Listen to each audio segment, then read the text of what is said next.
and I call to order this general meeting of the Intermediate District 287 School Board.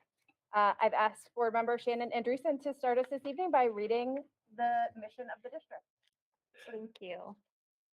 The mission of Intermediate District 287 is to be the premier provider of innovative specialized services to ensure that each member district can meet the unique learning needs of its students. Thank you. And why don't you also start introductions, then we'll work our way around the table. All right. My name is Shannon Andreessen, and I represent Hopkins Public Schools.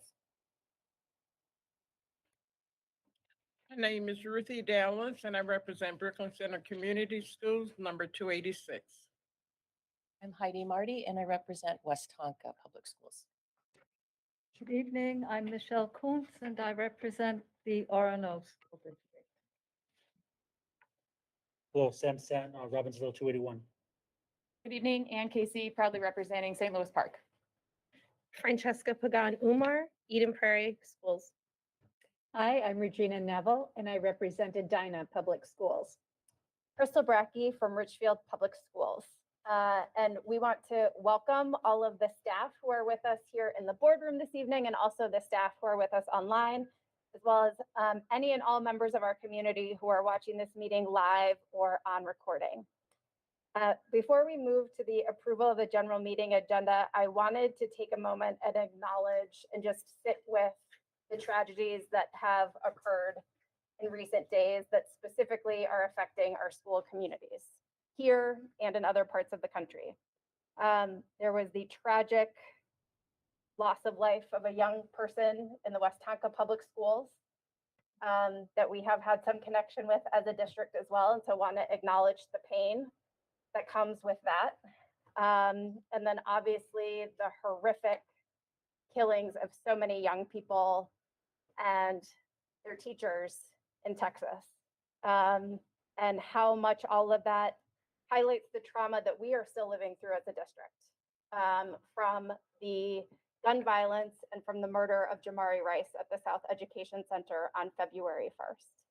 And I just want to acknowledge the different feelings that people are having and are going to continue to have, and the care and support and space that we are going to need to continue to provide as these tragedies continue to affect our young people and our communities in ways that affect our sense of safety in a place that is supposed to be safe.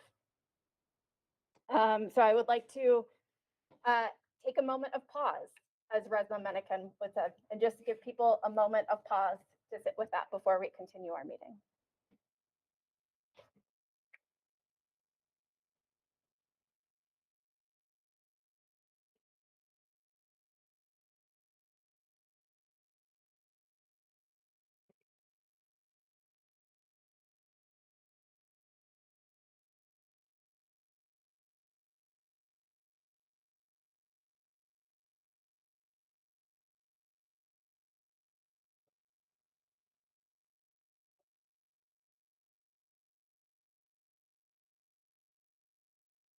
Thank you. And with no transition that is graceful from that moment, we are going to move to the first item on our agenda, which is approval of the general meeting agenda this evening. Is there a motion to approve the agenda as presented? So moved. Second. We have a motion by Ann Casey and a second by Ruthie Dallas. Any discussion? All in favor, please say aye. Aye. Any opposed? The chair votes aye, and the agenda is approved. Next is open forum for community comments. I do not believe we've had anybody request time with the board this evening. No, madam. Thank you. So we will move to approval of the consent agenda containing routine business items. Is there a motion to approve the consent agenda as presented? I move to approve the consent agenda as presented. Second. We have a motion by Francesca Pagan Umar and a second by Regina Neville. Any discussion? All in favor, please say aye. Aye. Any opposed? The chair votes aye, and the consent agenda is approved. And we move to some success and recognitions, which we are excited to celebrate this evening. Want to acknowledge that Superintendent Sandy Lewandowski is not able to be with us this evening, so special appreciation to the members of her team who are going to be presenting various agenda items this evening. And we have Rachel Hicks up at the mic to introduce success and recognition from the North Education Center.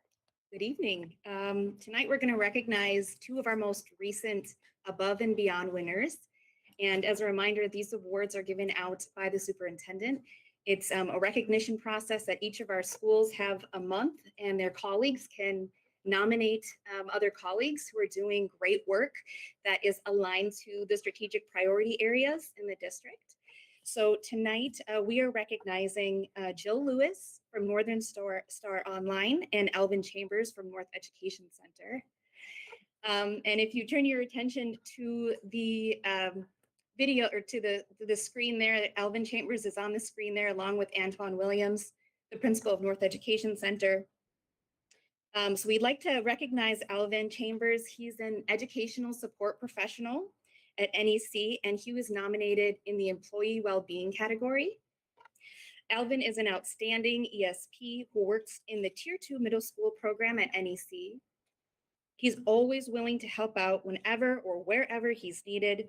He establishes great relationships with students, and they often seek him out when they are having difficult days or just need someone to speak with. Congratulations, Alvin, and thank you for going above and beyond. And I'd also like to welcome remarks from Principal Williams or from Alvin about your work at NEC. So I can share a story about Mr. Chambers that we ended up having a conversation. So one of our students last week, and let me back up. I tend to do this, y'all, so forgive me. Provide a little context to who Mr. Chambers is as a person and his caring nature. So we had a student that was having some difficulties last week, ended up having an altercation at the end of the day with a relative, and decided to, like, when his parent was there, decided to leave and walk off. Well, this student got the call from the parent around 7 o'clock at night that the student didn't come home.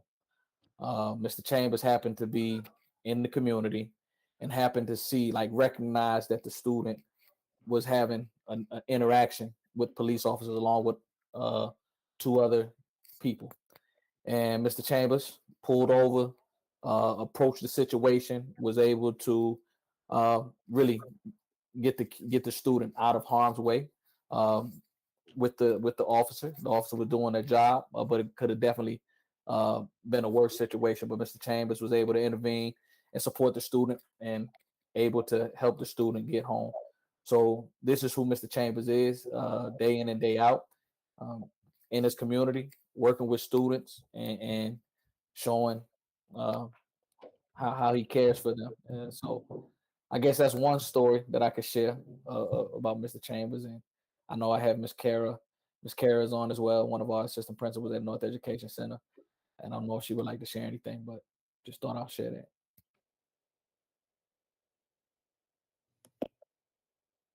Sorry. Well, I know that story too. And Alvin, thank you for making sure that that young man and his counterparts didn't have any further interaction with the scenario that was going on and got to the right place. Alvin has worked with the district for a long period of time, and he's been working up in the middle school program for the last few years, where I've gotten to know him decently well. Can always do better with that, right, Alvin? But he's always been there for the kids. He has always been willing to step in and do whatever it is that we need him to do. He's, even if it's something that's not at the top of his list for handling, he will step in and take care of it if needed. And he always wants to make sure that the kids that we work with know who they are and what they are able to accomplish, and how that inner person can shine through, and he works really hard to bring that out of our students. I would like to say thank you, everybody, for the recognition. I would like to thank Miss Karen, Antoine for their support as well. I dropped my phone. I would like to, I'm at the park with my kids, so I had to come sit in the car while they're at the park. Um, I would like to thank, their support. I like working with kids. I like working with people. I'm good working with people. I like to make people laugh. People are comfortable around me. So it kind of make my job easy. And all the kids come to me because, I could goof off with them and I could keep them straight and teach them things. So I have a lot of young men in my class, all young men, and I can relate to them. Their struggles at home, what they go through, what they need. Most of them have no father. So when I give them advice or any kind of acknowledgement, they take it in. So, and I see the good work that I do myself. So it helps me out and it make my job easier. Thank you for sharing these wonderful stories about Alvin Chambers. Thanks for popping into the board meeting tonight to be recognized. Oh, no The, problem. the second employee we'd like to recognize is Jill Lewis, who's a program coordinator with Northern Star Online. And she was nominated in the category of trauma responsive and healing centered practices. Jill is often the first person to discover when a family or student is struggling, and she helps struggling students find a pathway to getting right back on track. She knows the students, their parents, their counselors, and often the other people that are involved in our students' lives. Congratulations, Jill, you go above and beyond. She wasn't able to join us tonight, but we do have Principal David Vandenboom to share a story or remarks about Jill. So Jill has been with NSO for quite a while now. And I think her impact on students across the state is pretty significant. I think if you were to look at her communication that she sends out, it would be as much as the rest of the district combined. So it's pretty significant in terms of how she interacts with other districts. She particularly takes an interest with struggling students and tries to find ways to both support the students, but also work with schools to support the students. Every time, I think the best thing is every time we go to a school visit, all of the counselors are like, oh, Jill, we send you so many emails and you always respond and are responsive. I have to be the person that emails you the most. And everybody says that. So, and I think everybody's appreciative of what she does and what she does for students across the state. I think if you were to go to any of your high schools and ask about Jill Bradley from Jill Bradley, she just got married, which is why she couldn't be here today. And that's why Jill Lewis, Jill Bradley. But if you were to ask any of your school counselors at any of your districts about Jill from NSO, they would beam and rave about her support of your students. So for that, she really is quite impressive. So.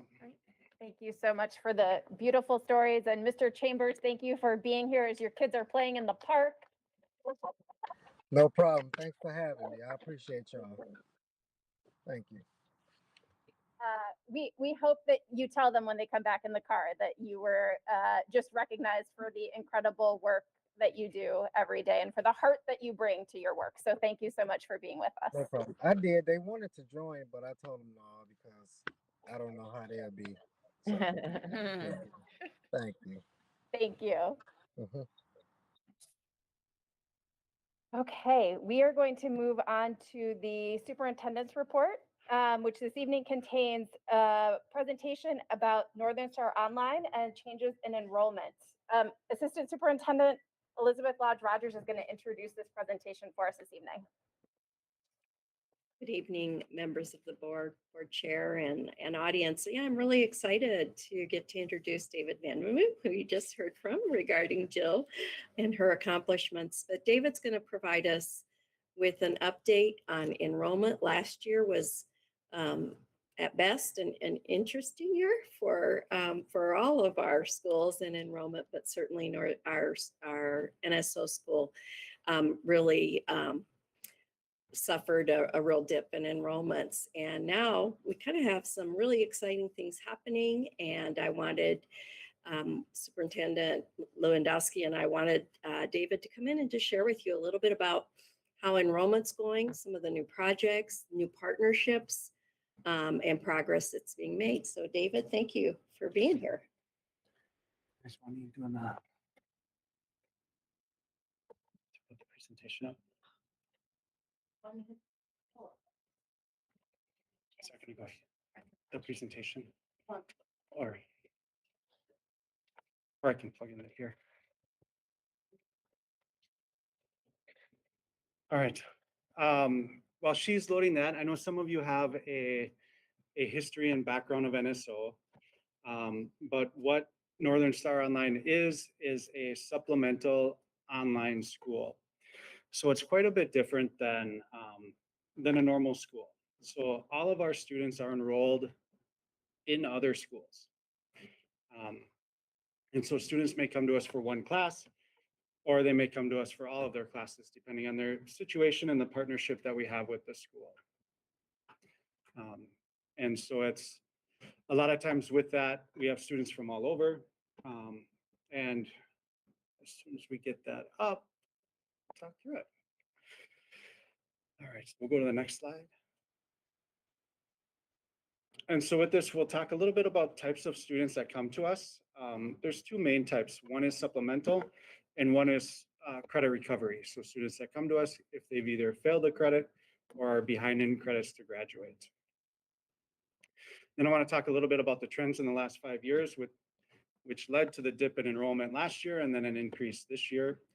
And also just about the statewide impact that NSO has. Let's talk a little bit about partnerships and then current kind of hot topics. And then I wanted to particularly mention our independent study credit recovery because we've gone through lots of conversations around that this year that we'll briefly talk about here. All right. So with the supplemental, there are a couple different types. So students, like I said, may come for one class, 2 classes, 3 classes, up to their full load. All of our students in supplemental are enrolled in other districts, even if they take their entire courses through us. So some of your districts this year partnered with us so that if you had students that couldn't come in because of COVID or other reasons that we would be able to provide the educational support for them while they maintain the relationship with their local school. And so with the full-time, we had 194 full-time students this year. And those students came from 34 districts. Many of them are our member districts, but many are not.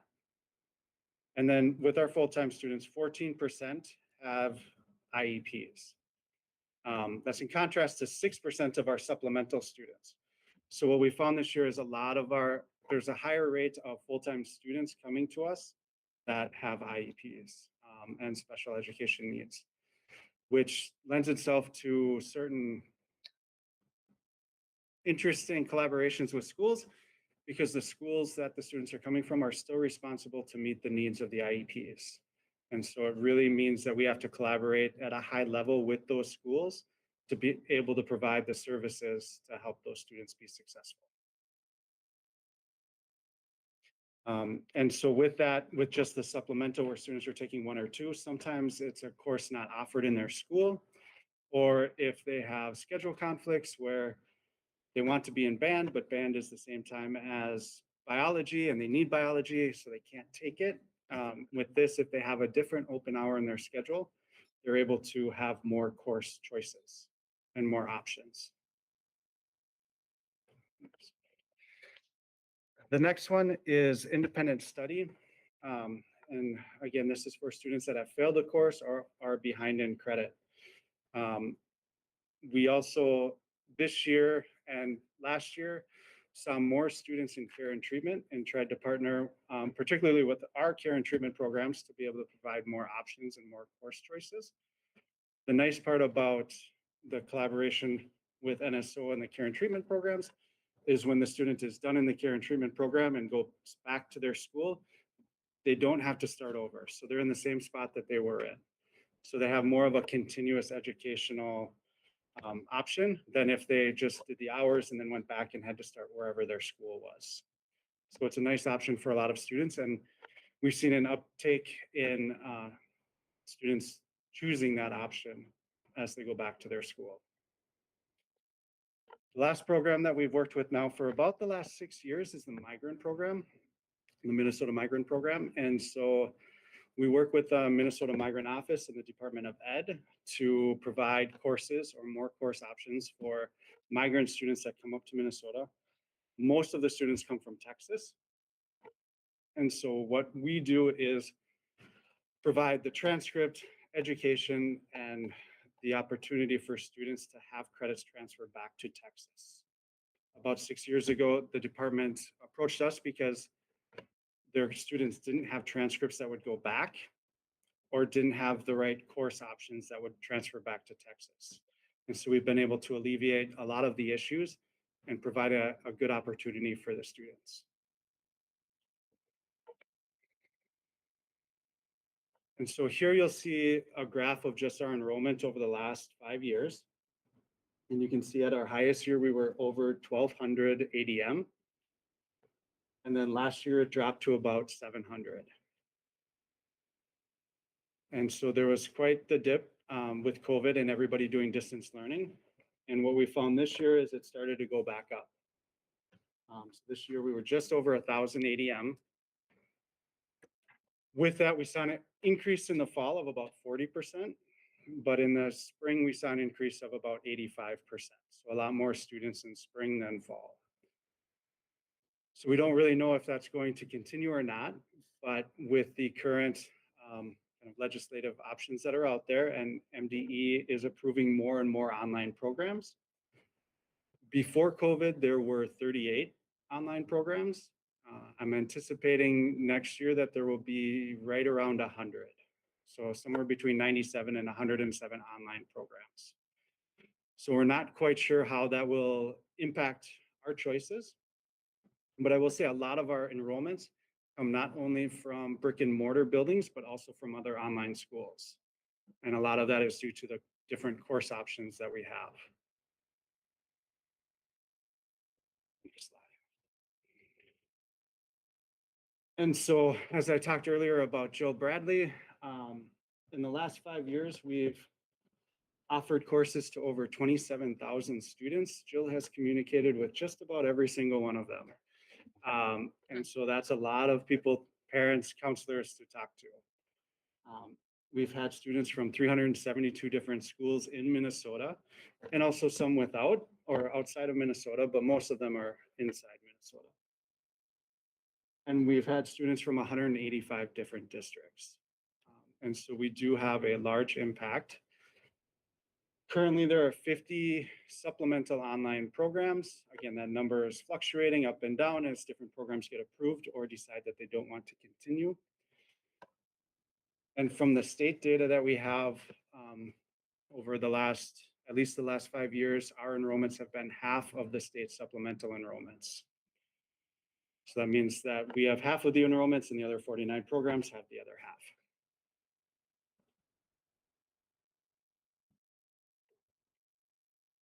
So one of the things as an intermediate and a collaborative agency, we have a lot of partnerships.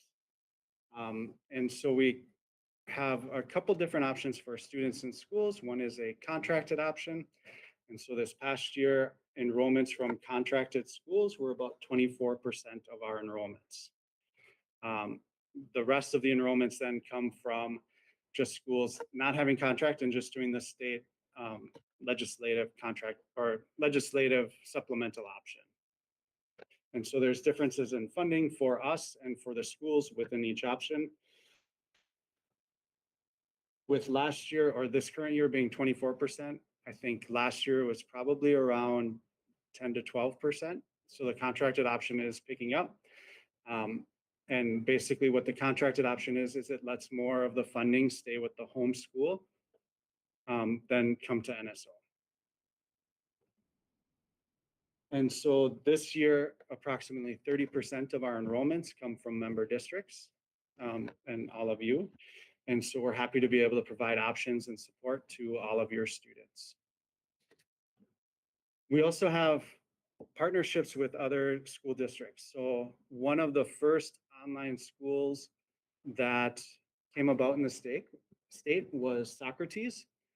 They are in Mankato, and they've offered online courses since about 2004. And so 6 or 7 years ago, they came to us and said, hey, will you just take over our program? And so we were able to add in what they had into, most of it was already within our system, but we were able to add the rest of it. And so we facilitate all of their enrollments, work with their teachers, and support all of their schools. They're a collaborative or cooperative. And so we work with them and they work with their member districts. So it's a great partnership that has been beneficial for all of the students. This past year with them, we started taking more of their registrations. So they have a program similar to our Pathways program that has basically post-secondary credits attached to it. And so they started offering those courses through NSO, as well as we're managing the courses within our learning management system. And so it makes it more streamlined for their counselors. The other uptick in partnership that we're starting to see is with online schools that aren't able to offer as many courses as we do. They're referring the students to us to have take that, particularly in world language, as well as if their classes fill up, then they send them to us. Another thing that we saw this year was teacher shortages, which I'm sure everybody will see going forward. And so we were contacted several times throughout the year with schools that had teachers quit or just weren't able to find additional teachers in various areas. And so they approached us and said, can the students register through NSO and take the courses that way? And in many cases, we were able to provide that option and support for those districts. Currently, we have a big push to increase our world language offerings. And so right now, currently we offer Spanish, French, German, Japanese, Chinese, and ASL as of this year. And so all of our world languages are probably about 25% of our total enrollment. And so it is pretty significant. And I think one of the major things that I'm hearing from schools throughout the state is that it's difficult to maintain a lot of these other languages other than Spanish. So I think I know a lot of districts are cutting their German program, as well as not being able to offer Chinese ASL, Japanese, or French. And so us having those options is a great opportunity for students to have a language other than Spanish. The other courses that we've seen a significant uptick in are our gifted math program. And what that is elementary students basically taking high school courses. And so we have 3rd, 4th, and 5th graders taking 7th grade, 8th grade, 9th grade, 10th grade, 11th grade math, if they're able to, because the elementary schools aren't able to provide the high school options for the kids. And so we're able to provide that to them. And we have, I believe, about 12 different elementary schools that we're working with right now to provide those options. With that, we do provide, our high school courses are mostly asynchronous. We do provide some synchronous times for the gifted math courses just to help the elementary schools progress through the course. We also have science mentorship course in which some of our students and some of your students in member districts were recently at the International Science Fair, and they placed, and so they won some awards. And so information about that will be coming out, but we're pretty proud of that program and able to serve very high level students, do some pretty significant partnerships, collaborations with lots of different agencies. And then we're also currently looking to build out additional language courses. We're working on Korean, an ASL 2 course, and then building additional levels of German and French. The last piece that I'll mention here is our independent study efforts. our independent study enrollments are, depending on the year, 8 to 12% of our enrollments. In the summertime, it's about half of our enrollments. And so MDE has currently somewhat changed how they view independent study and kind of what we've always done. And so we've had lots of communication with them, both with assistant commissioners and the school choice MDE staff. And we've been able to continue now, but I think that I wanted to thank Sandy. That's in large part because of conversations that she's had with the assistant commissioners that have allowed us to do that. We also had some legislation that was pushed forward. I'm not sure where it's currently at. That would also allow us to continue the way that we always have. And so I think that is in large part due to Sandy's effort to support our credit recovery options. So that's a lot. Thank you so much, David. We will open it up for questions or comments from the board. Go ahead. Thanks for the presentation, David. I've always been so proud of our NSO program, and it's great to see how much it's continuing to grow. I'm curious if there's a process to start another course. Is that something that has to be done through a school district, or can an individual student make a request to say this is something, particular course that's not currently offered, but they'd like to see offered? Yeah, so when we build out new courses, it's usually districts that say our students are asking for this, or if students come to us or parents come to us and say, hey, do you have this? I think when we get enough inquiry and we have the capacity to do it, then we would build out that course or work with another school or teacher to build that course. So by request, and then I have a follow-up question with that. With the curriculum model to deliver each course online, is that something that is the intellectual property of Northern Star Online or 287, or how does that curriculum, once it's developed, can it be shared, or what happens? Yeah, so we try and build out as much as we can as OER, because since we are a school and a public entity, whatever we create should belong to the public. And so we build that with that in mind, and we try not to use paid resources for that as much as we can. And so typically if a teacher's working on it, we've always taken the tack that it belongs to us, but it also belongs to the teacher. So they're free to use it as they wish. Okay, thank you. One other piece about supplemental enrollments that I'll say that's kind of in relation to that question about student choice and taking courses. Under the state law, it does say that any student in Minnesota can take up to half of their day online, and then that the credits will transfer back to their school. So it really is a school choice option for students. That's actually a very good tidbit. Thank you for sharing that. So I wanted to ask, how is it that students come to, if they're doing, say, independent study for credit recovery, how is it that, or if it's something supplemental, their district's not offering it, or it's perhaps full, how is it that they come to make contact with NSO so that they are doing this? And what are those pathways like? Yeah, so one of the pathways is just the state list of all the programs. And I think that pathway is going to shift now that there's 3 times as many programs. A lot of it, we don't advertise, we don't kind of put ourselves out there that way, but it's really word of mouth. And so we've had lots of counselors. I think if you asked any counselor, they would say, go to NSO. If you ask probably most people, they would say, go to NSO, which is why we continue to grow and have over half of the supplemental enrollments. We know, or I know, that we're doing a great job when we have counselors that send their kids to us. When we look in outstate and school board members send their kids to us. I think at that point, we become the trusted option. And the word of mouth is huge.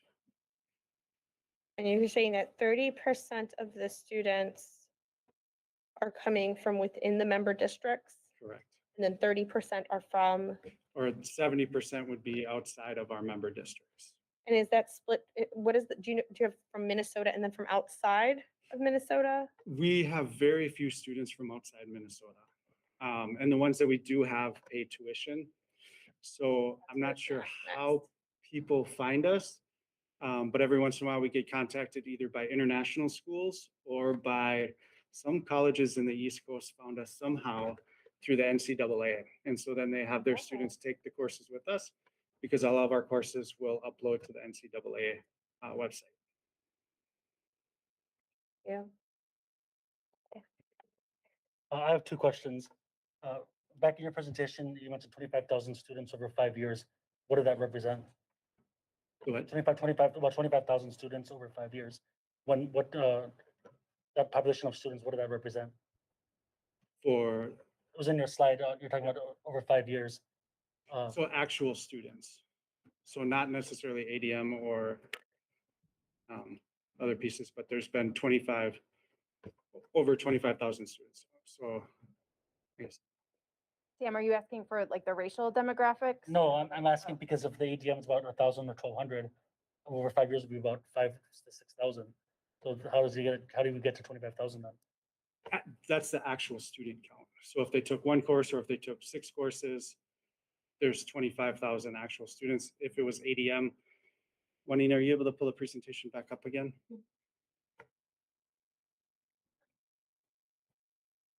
It would probably be around 6,000 ADM over 5 years.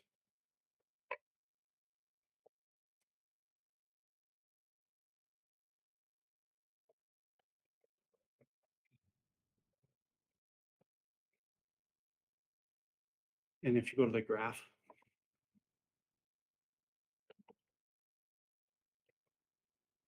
and so in 2018, there were about 900 ADM, and then 1,100, 1,200, or a little over 1,200, 700, and then just over 1,000 this year. And then if you go to the next slide, it's showing 27,000 over 5 years. So I'm trying to understand how the Yep. numbers are working then. Yep, so if you had one student take a semester course, you would need 12 students to equal one ADM. So a lot of students are taking just one course. Correct. Got it. Okay, Yep. that makes sense. Yep. So I think our average courses per student has gone up, but I think it's about 1.7 credits right now. Okay. Very good.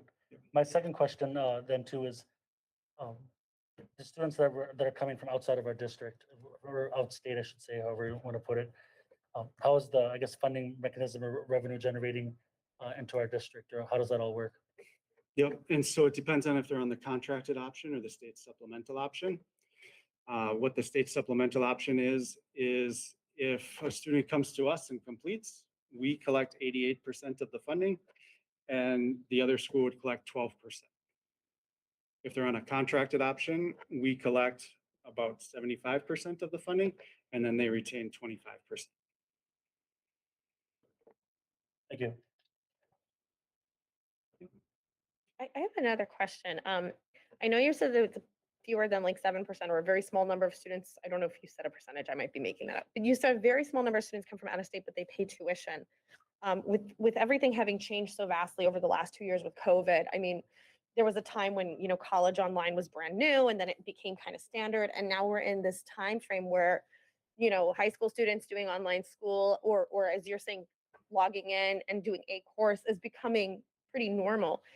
Are there any thoughts to use this as a source of revenue for not just your program, but for the district in general as a way of, you know, students pay, it makes money? Yep. Are there any thoughts about doing that? We can. I think the tricky part with that is with different states having different standards and different pieces and aligning it, it gets to be complicated to say, okay, does this meet that state's requirement? And sometimes they will, but a lot of times they won't, which is why I think we typically have just the students that need it for NCAA or international schools that are going to transfer back to the US at some point. But we're not opposed to it. And I think as the teacher shortage increases across the nation, I think people will be looking for those options. Yeah, I mean, the talk you gave earlier about, students sometimes having unique schedules. I'm thinking about so many students who participate throughout the country in competitive sports at a level that they really need flexibility. I know there's a plethora of online programs now, but they don't all have the same fit and feel. And from what you've described, the unique offerings of language, there's options here that I think, if states I've lived in before didn't really offer that much of some of these languages and this advance. And I just could see this as being not just great for, us in terms of income, but the opportunity that, students could get beyond just, Minnesota and being passionate, excited about education, right away. That's what I start thinking. Right. We have the same thought. And I think it's how to collaborate, not just within our state, but then with some of those other programs to be able to provide the options that we want all students to have. And you said that with the migrant students who come up here from Texas, you've worked it out where they'll go back to Texas and those credits will transfer. Correct. I don't know all the details, but I would wonder, if that might be an option for other students in Texas, but also maybe the Dakotas and Wisconsin, because they're like nearer to us. Yep. They're offering. Yep, and we talk with some of their, a lot of both Wisconsin and North Dakota use the same information system that we do. And so we've talked with them for quite a while. And just, there hasn't been a partnership or anything, but we have good relationships with the programs in other states around us. Thank you. Are there other questions or comments? I have a pretty straightforward question, I think, which is how many full-time staff do we have for NSO? And then how many are, contracted part-time staff? We have about 12 full-time teachers, but then also we have admin support and EAs. We have an instructional designer that helps build courses, as well as technical support. So I would say in all, we have about 22 full-time, and then right now about 60 to 70 part-time. Thank you. And then this could be something that you want to share back with us in another way if you don't know off the top of your head, but it's sort of the question I jumped in and thought maybe Sam was asking, which is, do we have the demographic breakdown do. of the students? Okay. It would be helpful if you could share that with us. Yep. And so we have that, that we can pull out. And so this year in our conversations with MDE around the IS was really to highlight that, in that within our African-American population for supplemental, it's about 2% of our supplemental, but about 26% of our credit recovery. And so there's quite a disparity there between what and I believe the state population of African-American students is about 12 or 13%. So the supplemental is lower. But I think in talking with other programs throughout the state, BIPOC in general are taking more and more online courses, particularly this year. And so I think the percentage of students accessing the supplemental online courses or online learning in general is increasing. Thank you so much, David. We really appreciate the update, and it's exciting to see things being on the upswing again this year. So thank you for that. Agreed. We move into our business services and labor relations report, which this evening specifically contains 4 human resources related resolutions that Michelle Axel is going to present to us.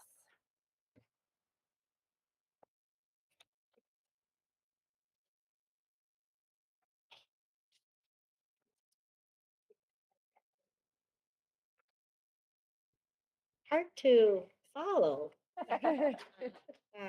David, that was a great presentation. And yes, I'm here today. Thank you, Chair Brockie and board members.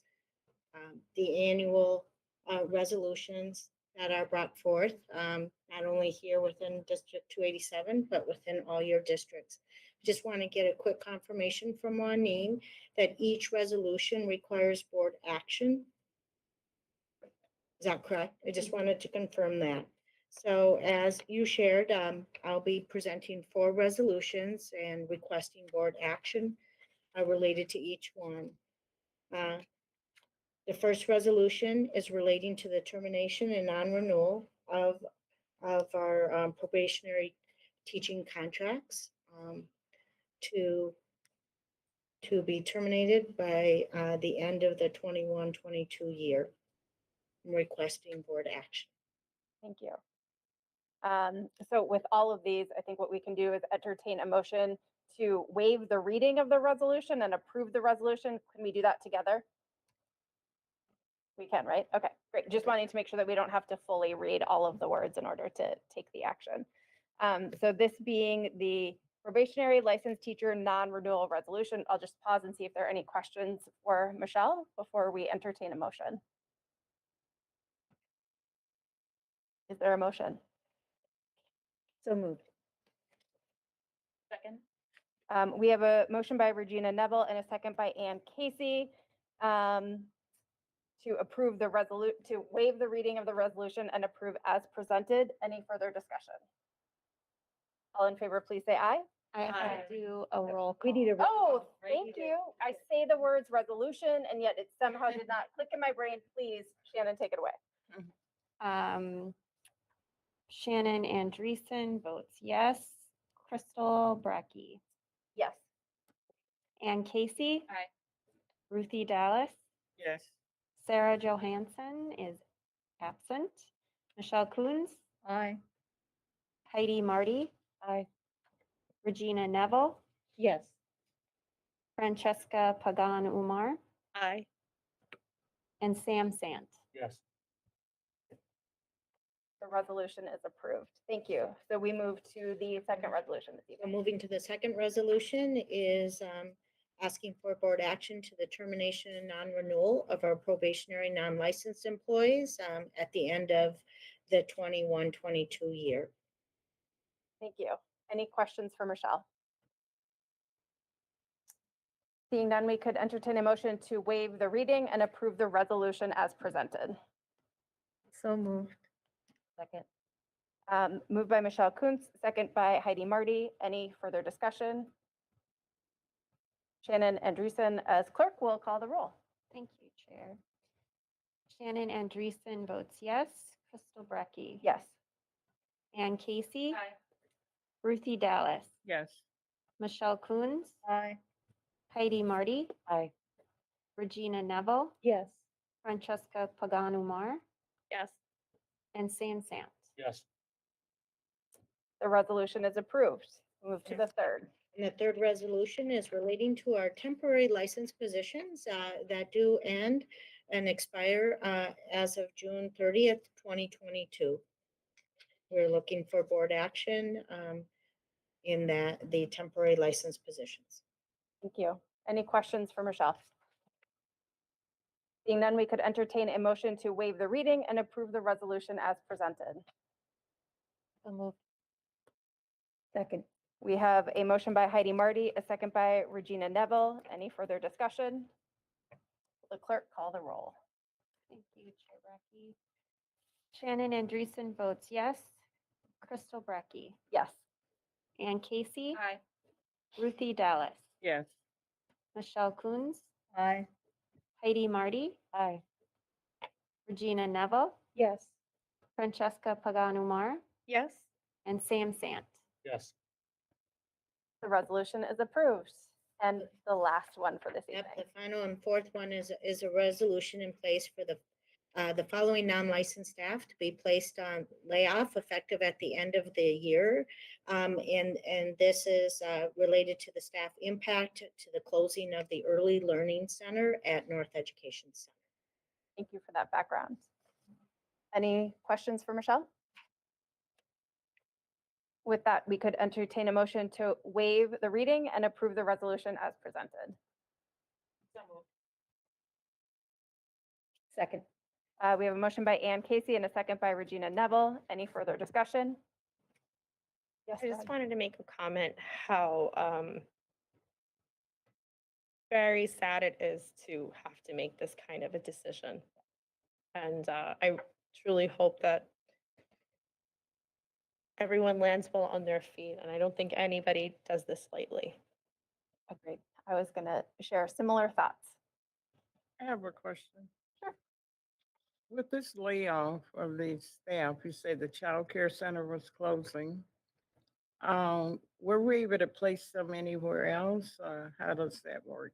I will let Michelle answer that question, or But I'm going to somebody pass else. that over to Dr. Lodge Rogers. I'm sure she has some further information on the student, the children who are at that early learning center. So I recognize there's been conversations and Is that your question, board member? Yes. We have worked with the student parents and in identifying and creating and assuring that there's placement and opportunity for their children to have a placement. We don't have the same arrangement or weren't able to or have not arrived yet at one like we did at South Education Center where there was a child care center right there nearby and we were able to establish that kind of real tight relationship. And part of was the reason of that is we had more consistent need for childcare at South over this last couple of years than we've had at North Education Center. We've had quite fewer students needing that support, but we are connecting and working with them to assure that there's childcare for those students. And and the teachers that were that are being laid off. Yeah. I'm sorry, I didn't hear. The teachers that are being laid off. How many teachers are we looking at in laying off? Related to the early learning yeah. childcare, their names are listed in the resolution, and there are 2 parent-child specialists, and Okay. they had the option to a request and work as an educational support professional or agree to move forward with a layoff. So we have 2. Okay, thank you. Thank you for that additional information. Sam? I was gonna mention, because you said that some of the parents were able to move their children to, is it South Education Center? Or for I believe she was referring to a few years ago, and I'm not sure how many years ago it was exactly, that when we closed the early learning child care center at South Education Center, they were able to create a relationship with another setting, I believe a daycare setting that was very close in proximity. So then that staff wouldn't have been able to maybe have been transferred to that facility instead. They would not, they would have had the same opportunity and choice here as to stay in employment with District 287 through an educational support professional position and or move forward with the layoff.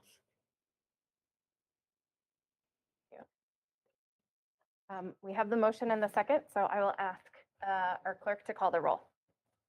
Thank you. Shannon Andreessen votes yes. Crystal Brackey. Yes. Ann Casey. Aye. Ruthie Dallas. Yes. Michelle Coons. Aye. Heidi Marty. Aye. Regina Neville. Yes. Francesca Paganumar. Yes. And Sam Sant. Yes. The resolution is approved. Thank you, Michelle, and thank you, Francesca, for your remarks a few moments ago about how, yes, this is just a difficult reality every spring. And having to make decisions based on our anticipated student enrollment, based on the programs that we know that we are going to offer in the coming year. And so it is a difficult thing for all of us, but especially for the staff members and the families who are affected by this. So I want to acknowledge that as well. We will move into board business. The only item in the chair report this evening is just to let everybody know that you will be receiving an email from Juanine tomorrow morning with a link to the superintendent evaluation questions for this year. There are 7 questions for you to fill out related to Sandy's leadership of our district. And again, we feel it's important to still do this, even though we know that she is going to be retiring, because we want to be able to appreciate and recognize her performance in the last year. So you will get that link just in case, if it's helpful to know right now. You will be asked to submit the survey by 11 a.m. on Monday, June 6th, so that we can discuss it in closed session at our meeting on June 9th. and then do the public summary at our final meeting in June, which will be Sandy's final meeting as our superintendent. So just wanted to give you a sense of what is coming related to that. When is that meeting, June what? June 26th is the second, right? 23rd Thank you. is the second. Today is the 26th. That is what was throwing me off. Thank you. So June 9th and June 23rd are two Correct. meetings in the month of June. Okay, thank you for that. The AMSD Connections newsletter is included. I think the main thing I wanted to point everybody's attention to are the calendar documents, and especially the graduation schedule containing all of the different graduation ceremonies taking place across the district in the coming weeks. They are absolutely joyful, wonderful events. So if you can attend any, please do. We just ask that you email Juanine so she has a good sense of where board members are planning to be, and also so we can make sure that there is representation at all of the ceremonies. So please do let her know as soon as you are able, which events you're able to attend. And with that, I also just wanted to say a special word of appreciation for the amount of work that Juanine and Rachel in particular are doing right now around end of year events. The retirement events that have taken place over the last week, and then all of the graduations coming up. They're beautiful and wonderful and really special. And we know it takes a lot of work to make that happen. So thanks to you and to also the other people who are not with us this evening that are helping make that happen. Last on the agenda is once around the table for any updates or information that board members would like to share with each other. I have something I just wanted to follow up. I also agree making these resolutions every year is, I think, the hardest thing that you do as a school board member. And in particular, I am the daughter of an educator, so I realize the impact that this has on the families too of the people that are our names on a resolution. But I also have to say that this past week has been, I'll just be honest, infuriating as we watch the state legislature do absolutely nothing so that school boards don't have to go through this painful, gut-wrenching experience every year. I'm angry, I'm sad, and I don't know where we go from here when you have people who have sworn to serve the citizens and families of this state refusing to do their job, which is to fund public education. It's in the Constitution of our state. They are in complete dereliction of duty, and my heart goes out to every educator across the state for the things that you have to do and the treatment that you are currently suffering under with our legislators. I urge everyone to vote for people who value our children, our future, and our educators. So, thank you. Thank you. I was wondering too, that's wonderful. Quite a move. What can we do? Is there any way we can partner more with AMSD and MSBA to take some action? Because unfortunately, it's going to continue to be like this. Well, not if we can flip the Minnesota Senate. And I'm just going to be honest, Really? they're the problem.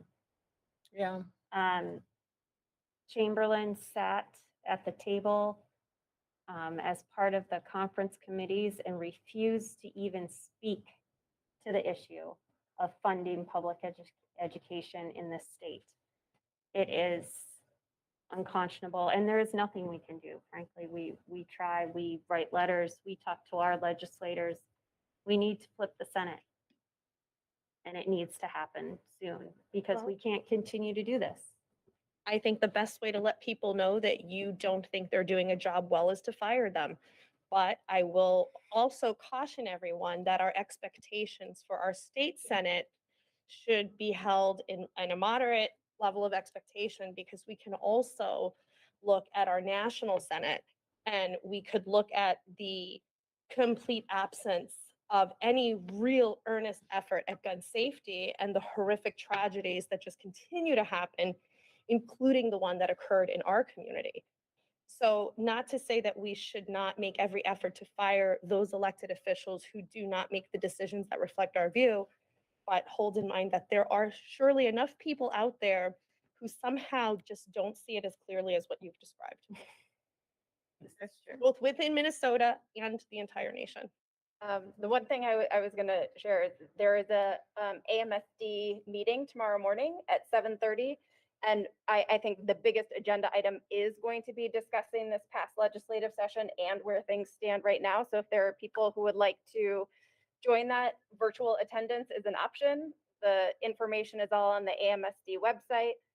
That is tomorrow morning if you just want to hear more from the folks who really have lived at the Capitol almost 24/7 for the last several weeks. So I am planning to attend and I'm eager to hear what they have to say and what it could look like moving forward. I think too, we need to get on the agendas of a lot of these political groups. You know, they have a civic duty, they're running for offices for various issues. And we're sometimes not at the top, you know? And so how can we work with them to really strengthen that relationship and partner with them? You know, you got the Senate district, central committees and delegates going to the state convention and all those places. And so I think something we as a district, as school districts can do to build that type of strengthen it, you know, the relationship there.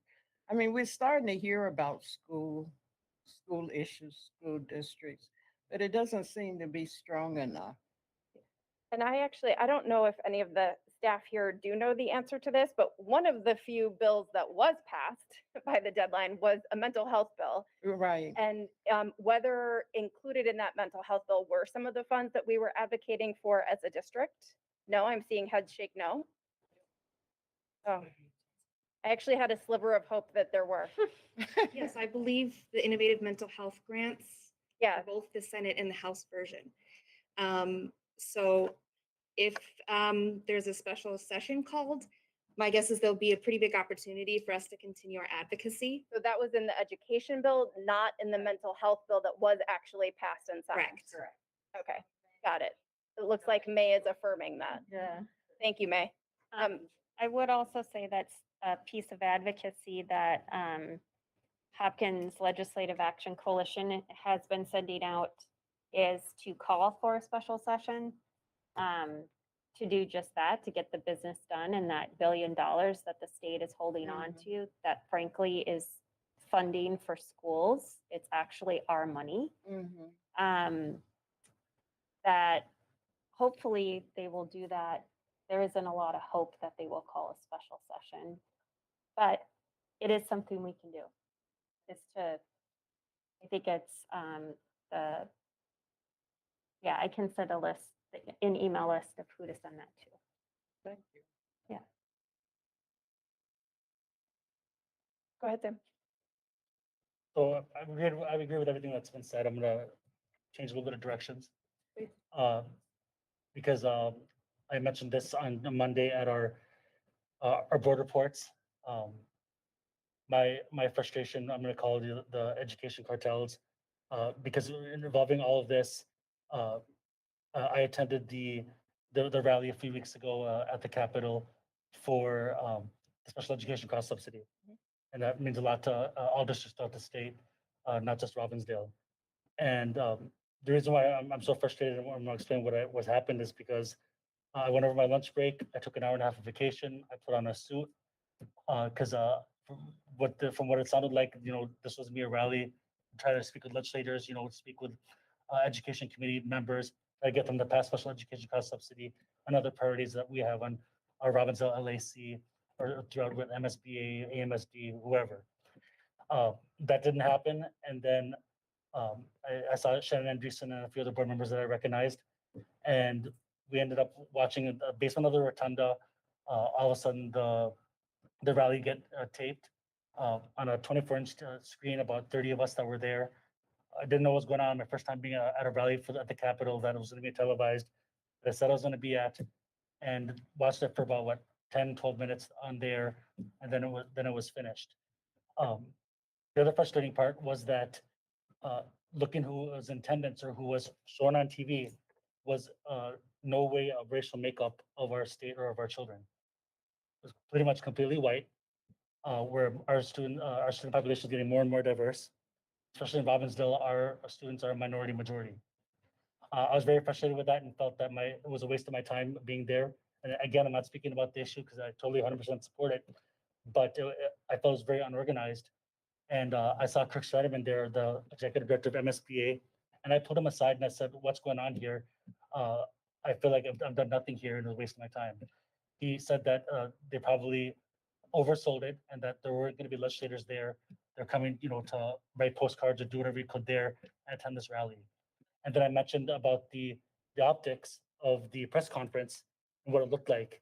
And I wasn't told about that or that would be behind it or any other board members. The chair of Rhodesville School District was there, who's Black African American, was with me. There were other members of people of color, part of the LACs that were all stuck in the basement there, watching us little screen TV. So we felt very marginalized and very frustrated. I let them know too then that they need to get their act together because if they want to be legitimate and also be relevant, they're going to have to, work more with people of color and be more conscious about these types of issues and how things are run when they do these types of events. Because if not, they're going to lose a lot of relevance fast. MSBA has already seen it right now with dropping out of NSBA. Robbinsdale is very frustrated with that. I know other districts have. I've spoken to other chairs of other districts. So they need to really realize what they're doing and be more conscious of their efforts. So I want to share that with the other board members of our member districts of 287 to let you know what I experienced. And I'm sure other board members, if not you others, have probably experienced similar behavior from these organizations that are trying to work with us. Thank you, Sam. I think what you're expressing is this continued disproportionate preferential weighting of those things of concern to the less populated, sparsely populated rural districts that are less diverse, and the neglect of the Twin Cities areas that are very densely populated and very diverse. And while there should be a respect that, all districts deserve to have some level of say, at the end of the day, it's disproportionately going to be Black, Latino, Indigenous, and people of color students who are going to be the ones neglected. And it's just very sad and heartbreaking to see another organization figure out a way to gerrymander who they listen to and when, and really hurt this population of students. And nobody is trying to take anything away from the white majority. And I think we can all say, I know in this room, in many other places, when the people who have the least, when the students who are performing the lowest do better, people who have the most and are doing the best will only do better. When you raise up your bottom fifth, every subsequent level also will rise up. It is not a taking down from some in order to bring some up. And so, we all do better when we all do better. Yeah. Thank you.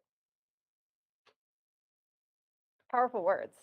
Thanks to all of you for bringing this forward and sharing. And again, it gives me some hope amidst the frustration and the anger that there are committed people who are like-minded and are going to keep pushing and demanding change and demanding better because our kids and our communities deserve it. So thank you. That we have come to the end of our meeting. I would entertain a motion to adjourn. Second. We have a motion by Heidi Marty and a second by Michelle Coons. Any further discussion? All in favor, please say aye. Aye. Any opposed? The chair votes aye, and the meeting is adjourned at 7:44 p.m. Have a good evening, everybody. Record time. Well done, Chair.